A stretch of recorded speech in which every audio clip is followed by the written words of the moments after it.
नमस्कार दर्शक बंधु मु शिव और आपण मैंने देखुं भूत रेडियो। यही स्टोरीटी पूरा काल्पनिक अटे। तो चलतु आ बेसी देरी नक आज एपिसोड को आरंभ करवा। नमस्कार, मु पूजा। मत जिते 18 पूरा से सब सप्त मो सामना को निजे आसीला। आबे मु निजको अधिक बुझी पारी। मु बहुत कोमल पिला, हाँ, किंतु मु दुर्बल नुहे। किछि एमिति कथा मु जानी और अनुभव मध्य करी ता घटिया आगु। वेद पुराण कहे बुद्धि शक्ति थाए। मोर माँ काली प्रति भक्ति खाली गोटे भक्ति नुहे, ताहा मोर विश्वास अटे। मु ताकू सबुदिन पूजा करे। आ से मते एमिति सत्यता देखाइछंती जहा को अन्य माने चाहिले भी विश्वास करि परिबे नाही। कहिबाकू गले मु आ मो भाई ए दुनिया रे एकला। बापा माँ चली गले। आमे मनरेर गोटे गाँ पाखरे गोटे छोटिया हाथ तैयारी कुड़िया रहू, जहाँ को आमे आम हाथ में गढ़ी काठ और बाउंसरे। गाँ ठारू दूर जंगल मधु चतुर्पार्श्वर सन्नता सहित आमे खाप खाई जाइलु। यही कहानी आरंभ मु सेई रात्रि करी जहाँ को मैं केबे भूली पारिबि नहीं। सेई दिन पूर्णिमा राति थिला। बाहर पवन गर्जन करुथाए। एमिति लागुला गछ माने भारी निश्वास प्रश्वास छाड़ुछंती।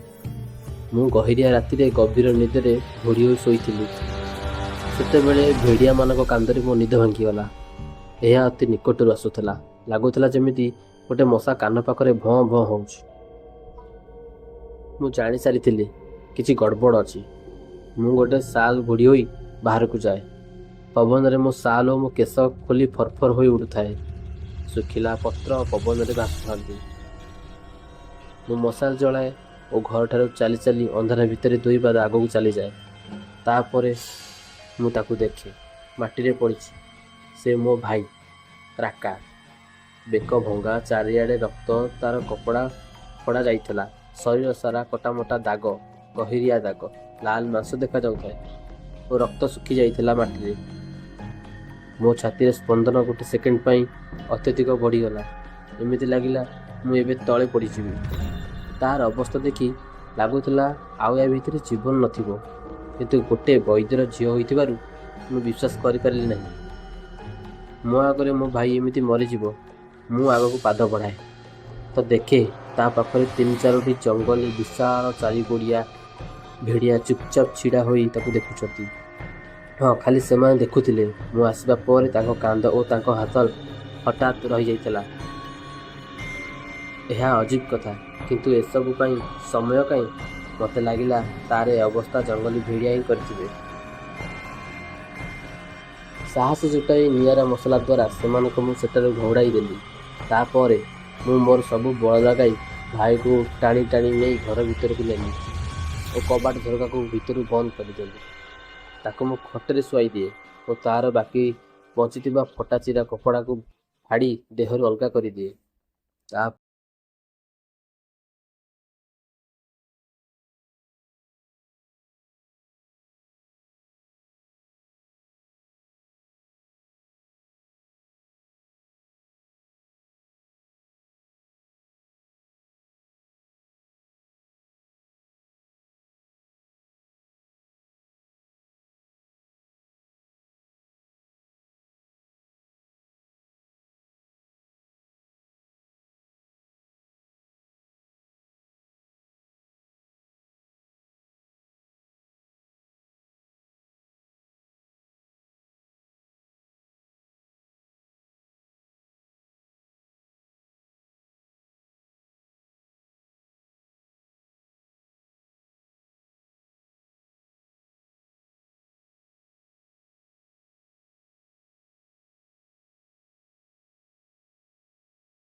ମାରିବା ଆଗରୁ ଜଙ୍ଗଲ ଭିତରୁ କେଉଁଠାରେ ଗୋଟେ ଭେଡ଼ିଆର ଗର୍ଜନ ଶୁଭେ।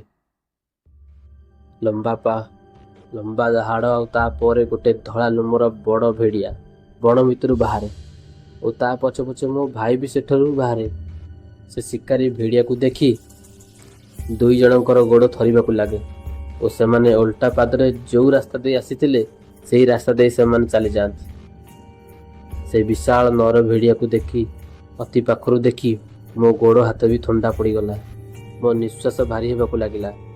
ସେତେବେଳେ ମୁଁ ବିନା ହଲି ମୁଣ୍ଡକୁ ଧୀରେ ସେ ଭାଇ ଆଡ଼କୁ ବୁଲାଇଲି। ତା ଆଖିରେ ମୋ ଉପରେ ଡର ବିଲକୁଲ ନଥିଲା। ଭେଡ଼ିଆର ଆଖି ଓ ତା ଆଖିର ଚମକ ସମାନ ଥିଲା। ସେମାନେ ବନ୍ଧୁ ପରି ଦେଖାଯାଉଥିଲେ। ଆଉ ସେଦିନ ମୁଁ ଅନୁଭବ କଲି ମୋ ଭାଇ ଭିତରେ କିଛି ଚେଞ୍ଜ ହୋଇଛି। ନା ସେ ଭେଡ଼ିଆ ତାକୁ ଡରୁଥିଲା ନା ସେ ତାକୁ। ଏପରି ଲାଗୁଥିଲା ସେ ତାର ଆଦେଶ ମାନୁଥିଲା ଓ ସେମାନଙ୍କର ଦାହାଡ଼ର ଜବାବ ମୋ ଭାଇ ଦେଉଥିଲା। ସେମାନଙ୍କୁ ଶୁଣି ପାରୁଥିଲା ଓ ତାଙ୍କ ଭାଷା ବୁଝିପାରୁଥିଲା। ସବୁ ପୂର୍ଣ୍ଣିମା ରାତିରେ ଏହା ବାରମ୍ବାର ଘଟିଲା। ସେ ରାତି ଅଧରେ ହଠାତ୍ ଘର ଭିତରୁ କୁଆଡ଼େ ଅଦୃଶ୍ୟ ହୋଇଯାଉଥିଲା ଓ ରାତି ପାଇବାର ଘଡ଼ିଏ ପୂର୍ବରୁ ଘର ଆଗରେ ଭଙ୍ଗା ରକ୍ତାକ୍ତ ଅବସ୍ଥାରେ ପଡ଼ୁଥିଲା। ମୁଁ ତାକୁ ସମ୍ଭାଳୁଥିଲି। ମୁଁ କିଛି କହୁନଥିଲି। ମୁଁ ଖାଲି ଦେଖୁଥିଲି ଓ ତାକୁ ବୁଝିବାକୁ ଚେଷ୍ଟା କରୁଥିଲି। ସେ ସବୁଥର ଫଟୋରେ ଉଠେ ଓ ମୋତେ ପଚାରେ ତାର କପଡ଼ା ଫାଟିଲା କେମିତି, ତାର କପଡ଼ାରେ ଯେଉଁ ରକ୍ତ ଲାଗିଛି ସେଟା କାହାର ରକ୍ତ। ମୁଁ ଚୁପଚାପ ହୁଏ ଓ କହେ ତୋର କପଡ଼ା, ମୋତେ କାହିଁ ପଚାରୁଛୁ। ମୁଁ ତାକୁ କେବେ ବି ସତ କହିଲି ନାହିଁ, କାରଣ ମୁଁ ଦେଖୁଥିଲି। ସେ ରାତି କଥା ତାର କିଛି ବି ମନେ ରହୁନଥିଲା। ସେ କିଛି ବି ଜାଣିନାହିଁ ସେ କ'ଣ କରୁଛି ଓ ସେ କିଏ। କିନ୍ତୁ ମୁଁ ଜାଣେ। ଏହା ପତା ଲଗାଇବା ପାଇଁ ଟିକେ ସମୟ ଲାଗିଲା, କିନ୍ତୁ ମୁଁ ଶେଷରେ ତାକୁ ବୁଝିପାରିଲି। ସେ ଜଣେ ଭେଡ଼ିଆ ମାନବ, ଗୋଟେ ଅଭିଶାପ। ମୋ ଭାଷାରେ ମୁଁ ଏହାକୁ ଏକ ବେମାରୀ କହିବା ଠିକ୍ ହେବ। ସେଥିପାଇଁ ମୁଁ ବିଶ୍ୱାସ ରଖେ ଏହାର ଚିକିତ୍ସା କରିବା ଦରକାର, ନା କି ତାକୁ ଦାୟୀ କରିବା ଦରକାର। ମୁଁ ଏହାର ଚିକିତ୍ସା ଖୋଜୁଥିଲି। ମୋତେ ସମୟ ଲାଗିଲା। ଏହା କଠିନ ଥିଲା, କିନ୍ତୁ ସେପଟେ ତାର ବ୍ୟବହାର ଆହୁରି ଉଗ୍ର ହୋଇ ଯାଉଥିଲା। ପ୍ରତ୍ୟେକ ପୂର୍ଣ୍ଣିମା ରାତିରେ ପାଖ ଗାଁରେ ଲୋକମାନଙ୍କ ଉପରେ ଆକ୍ରମଣ ହେଉଥିଲା। ସେମାନଙ୍କ ପଶୁପକ୍ଷୀମାନଙ୍କୁ କିଏ ମାରୁଥିଲା। ଗାଁ ବାଲା ସନ୍ଧାନ କରୁଥିଲେ। ଏହା ମୋ ପାଇଁ ଚିନ୍ତାର କାରଣ ଥିଲା। ସେ ଧୀରେ ଧୀରେ ବଦଳୁଥିଲା। ତାର ରୂପ ସହ ତାର ବ୍ୟବହାର ବି ମନୁଷ୍ୟ ପ୍ରତି କଠୋର ହୋଇଯାଉଥିଲା। ବେଳେବେଳେ ଟିକେ ଟିକେ କଥାରେ ରାଗିଯିବା ଓ ଘରୁ ଅଚାନକ ଚାଲିଯିବା, ଘଣ୍ଟା ଘଣ୍ଟା ଜଙ୍ଗଲରେ ବିତାଇବା। ସେ ମଣିଷକୁ ଛାଡ଼ି ପଶୁପକ୍ଷୀଙ୍କ ସହ ବନ୍ଧୁ ବାନ୍ଧି ସାରିଥିଲା। ମୁଁ ଜାଣେ ନା କ'ଣ ପାଇଁ, କିନ୍ତୁ ମଣିଷମାନଙ୍କ ପ୍ରତି ତାର ଘୃଣା ଦିନକୁ ଦିନ ବଢ଼ିବାରେ ଲାଗିଥାଏ। ମୁଁ ଏ ପର୍ଯ୍ୟନ୍ତ ଚୁପ୍ ଥିଲି, କିନ୍ତୁ ମୁଁ ଏହାକୁ ସମର୍ଥନ କରୁନଥିଲି। ଏମିତି ଘରୁ ଗାୟବ ହୋଇଯିବା କଥା ଲାଗି ଆମ ଭିତରେ ବହୁତ ଥର ଝଗଡ଼ା ମଧ୍ୟ ହୋଇଛି। କିଛି ମାସ ପରେ ବହୁତ ମାସର ପରୀକ୍ଷା ପରେ ମାଆଙ୍କ ଆଶୀର୍ବାଦରୁ ମୁଁ ଏକ ଫୁଲ ଜଙ୍ଗଲରୁ ପାଇଲି, ଯାହା ତାହାର କମଜୋରି ଥିଲା। ଏକ ଖାସ୍ ଫୁଲ ମୋତେ ସ୍ୱପ୍ନରେ ଆସିଥିଲା। ମୁଁ ସେ ଫୁଲକୁ ବାଟି ଗୋଟେ ଔଷଧ ତିଆରି କଲି। ପ୍ରତ୍ୟେକ ସପ୍ତାହରେ ମୁଁ ତାକୁ ବିନା କହି ତା ଖାଇବାରେ ଔଷଧକୁ ମିଶାଇ ଦେଉଥାଏ। ସେ ଜାଣିପାରୁନଥିଲା, କିନ୍ତୁ ତାର ପ୍ରଭାବ ମୁଁ ଧୀରେ ଧୀରେ ଦେଖିବାକୁ ପାଇଲି। ଏହା ପୂର୍ଣ୍ଣିମା ରାତିରେ ତାକୁ ଦୁର୍ବଳ କରିଦେଉଥିଲା। ତାର ରାଗ ଓ ଘୃଣାକୁ ଆୟତ୍ତନରେ ରଖୁଥିଲା। କିନ୍ତୁ ତଥାପି ସେ ସେଇ ଭେଡ଼ିଆ ମାନବ ରୂପରେ ଆସିଯାଉଥିଲା। ମୁଁ ତାକୁ ରିକ୍ୱେଷ୍ଟ କରି ଘର ଭିତରେ ଗୋଟିଏ ରୁମ୍ ତା ପାଇଁ ତିଆରି କଲି। ପ୍ରତ୍ୟେକ ପୂର୍ଣ୍ଣିମା ରାତିରେ ଆସିବା ପୂର୍ବରୁ ମୁଁ ସେ ଔଷଧର ପରିମାଣ ବଢ଼ାଇଥିଲି ଓ ତାର ପ୍ରଭାବ ମଧ୍ୟ ଅଧିକ ଥିଲା। ସେ ଶୋଇଥିବା ବେଳେ ମୁଁ ତାକୁ ସେଇ ଘରେ ଗୋଟେ ଖୁଣ୍ଟରେ ବାନ୍ଧି ରଖିଲି। କିନ୍ତୁ ଜହ୍ନ ଯେତେବେଳେ ପୁରା ଗୋଲାକାର ହୋଇ ଚମକିଥାଏ, ସେତେବେଳେ ତାର ରାଗ ଚରମ ସୀମାରେ ଥାଏ। ରାତି ସାରା ସେ ଘର ଭିତରେ ଭୟଙ୍କର ଶବ୍ଦ କରୁଥିବ, କାନ୍ଥକୁ ନଖରେ ଆମ୍ପୁଡୁଥିବ। ତାର ସୁନେଲି ରଙ୍ଗର ଜ୍ୱଳନ୍ତା ଆଖି ଆକାଶରେ ଜହ୍ନକୁ ଚାହିଁ ରହିଥିବ। ବାହାରେ ଭେଡ଼ିଆମାନେ ତାକୁ ଆୱାଜ ଦ୍ୱାରା ଡାକୁଥିବେ, କିନ୍ତୁ ସେ ଦୁର୍ବଳ ହୋଇଯାଏ, ଯାହାଦ୍ୱାରା ସେ ଘର ଭାଙ୍ଗି ବାହାରକୁ ଯାଇପାରେ ନାହିଁ। ଏହା ଯଥେଷ୍ଟ ନଥିଲା। ମୁଁ କେତେଦିନ ଏମିତି ତାକୁ ଲୁଚାଇ ରଖିବି। ଗାଁ ବାଲା ଅଲରେଡ଼ି ଆମ ଉପରେ ସନ୍ଦେହ କଲେଣି। ରାତି ଅଧରେ ଭେଡ଼ିଆମାନଙ୍କ ଦଳ ଆମ ଘର ଚତୁଃପାର୍ଶ୍ୱରେ ବୁଲିବା ଏହା ଲୋକମାନଙ୍କ ନଜରରେ ପଡ଼ୁଥିଲା। ମୁଁ ଜାଣେ ସେମାନେ ଦିନେ ନିଶ୍ଚୟ କିଛି ବଡ଼ କରିବେ। ଭଲ କଥା ଏହା କି ପୂର୍ଣ୍ଣିମା ରାତି ସରିବା ପରେ ସେ ସାମାନ୍ୟ ଅବସ୍ଥା ବା ମାନବ ଅବସ୍ଥାକୁ ଚାଲି ଆସେ। ତାର ମନେ ବି କିଛି ରହୁନଥିଲା, କିନ୍ତୁ ଦିନରେ ସେ ସବୁବେଳେ ବାହାରେ ଜଙ୍ଗଲ ଭିତରେ ସମୟ କାଟୁଥିଲେ। ସେ ଭେଡ଼ିଆମାନେ ତା କାନରେ କିଛି କହୁଥିଲେ, ଯାହାଦ୍ୱାରା ସେ ମୋ ଉପରେ ବି ବିନା କାରଣରେ ଚିଡ଼ଚିଡ଼ି ହେଉଥିଲା। ଦିନେ ମୁଁ ତାକୁ ପଚାରେ ସେ କାହିଁକି ମୋତେ ଓ ଗାଁ ଲୋକଙ୍କୁ ଘୃଣା କରୁଛି। ସେ ମୋତେ ଜବାବରେ କୁହେ, ଏଇ ଗାଁ ଲୋକ ହେଉଛନ୍ତି ହତ୍ୟାର, ସେମାନେ ହତ୍ୟା କରିଛନ୍ତି, ସେମାନେ ଦୋଷୀ। ସେ ମୋତେ ବି ଦୋଷୀ ବୋଲି ଭାବୁଥିଲା, କାରଣ ମୁଁ ଔଷଧ ଦେଇ ସେମାନଙ୍କୁ ସାହାଯ୍ୟ କରୁଥିଲି ଓ ତାଙ୍କ ରୋଗ ଭଲ କରୁଥିଲି। ମୁଁ ରାଗିଯାଏ ଓ କହେ, ଏ କଥା ତୋତେ ସବୁ କିଏ କହିଛି? ସେ ପଶୁମାନେ? ଯଦି ମୁଁ ଏ କାମ କରିବିନି ତାହେଲେ ଆମେ ଖାଇବା କ'ଣ, ବଞ୍ଚିବା କେମିତି? ସେ ମୋର ବଡ଼ ଭାଇ, କିନ୍ତୁ ମୁଁ ତା ପାଇଁ ଗୋଟେ ବଡ଼ ଭଉଣୀ କରିଥିଲି। ସେ ଏବେ ଆଗ ଅପେକ୍ଷା ଅଧିକାଂଶ ସମୟ ସେ ଭିଡ଼ିଆମାନଙ୍କ ସହ ବିତାଉଥିଲା। ପୁରା ରାତି ମୁଁ ତାର ଅପେକ୍ଷା କରି କରି ଦୁଆର ମୁହଁରେ ଶୋଇପଡ଼ିଥିବି, କିନ୍ତୁ ସେ ଆସିବନି। ଏବେ ତ ଘର ଜଙ୍ଗଲ ହୋଇସାରିଥିଲା ଓ ତାର ପରିବାର ସେ ଭିଡ଼ିଆମାନେ ଥିଲେ। ପୁଣି ଥରେ ପୂର୍ଣ୍ଣିମା ରାତି ଆସିଲା। ମୋତେ ହଠାତ୍ ଗାଁର ଗୋଟେ ଲୋକ ଆସି ତାର ସ୍ତ୍ରୀର ଚିକିତ୍ସା ପାଇଁ ତା ସହ ଗାଁକୁ ନେଇଗଲା। ଯେତେବେଳେ ଭାଇ ଘରେ ଥାଏ, ଏହା ଦେଖି ସେ ରାଗରେ ଚଳୁଥାଏ। ମୁଁ ଜାଣେ, କିନ୍ତୁ ମୁଁ ତାକୁ କହିକି ଯାଏ, ଭାଇ ତତେ ମୋର ଆଣ, ତୁ କୁଆଡ଼େ ବି ଯିବୁନୁ ମୁଁ ନ ଆସିବା ପର୍ଯ୍ୟନ୍ତ। ଗାଁରେ ସେ ସ୍ତ୍ରୀ ଲୋକ ଜଣକ ଗର୍ଭବତୀ ଥିଲେ ଓ ତାଙ୍କର ଅନ୍ୟାନ୍ୟ ସମସ୍ୟା ବି ଥିଲା। ମୋତେ ସେଠାରୁ ଆସିଲା ବେଳକୁ ଅଧିକ ସମୟ ଲାଗିଗଲା। ମୁଁ ଡର ହୋଇଯାଇଥିଲି। ସନ୍ଧ୍ୟା ହେବାକୁ ଥିଲା, ଜହ୍ନ ବାହାରିବାକୁ ମଧ୍ୟ କିଛି ଘଣ୍ଟା ବାକି ଥିଲା। ମୁଁ ସେଠାରୁ ସବୁ କାମ ସାରି ଫେରିଲା ବେଳକୁ ଦିନ ଭୋର ସାରିଥିଲା। ଯେତେବେଳେ ମୁଁ ଆମ ଘର ପଡ଼ିଆରେ ପହଞ୍ଚେ, ସେତେବେଳେ ପୁରା ଗୋଟା ଜହ୍ନ ମୋ ମୁଣ୍ଡ ଉପରେ ଥିଲା। ସେଦିନ ସତରେ ମୁଁ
ଭୂତ ରେଡ଼ିଓକୁ ସବସ୍କ୍ରାଇବ୍ କରନ୍ତୁ। ଆଜି ପାଇଁ ଏତିକି, ରହୁଛି, ନମସ୍କାର।